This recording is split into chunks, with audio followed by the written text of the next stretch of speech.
Penasihat Khusus Presiden Urusan Pertahanan Nasional Jenderal Dudung Abdurrahman mengatakan, Presiden Prabowo ingin bertemu dengan Forum Purnawirawan TNI Polri yang menuntut Wapres Gibran Rakabuming Raka dicopot dari jabatannya.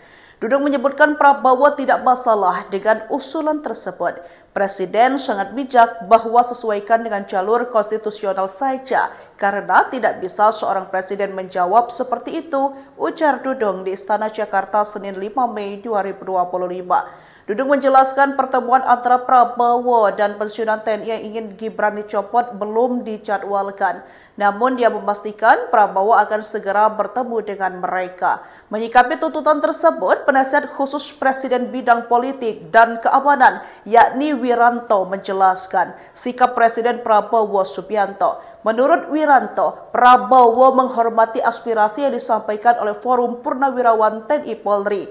Tetapi Presiden juga menyadari pentingnya memahami batasan kewenangan dalam sistem pemerintahan yang menganut prinsip trias politika. Selain itu, Wiranto menegaskan bahwa Prabowo sebagai kepala negara dan kepala pemerintahan memiliki kekuasaan yang terbatas.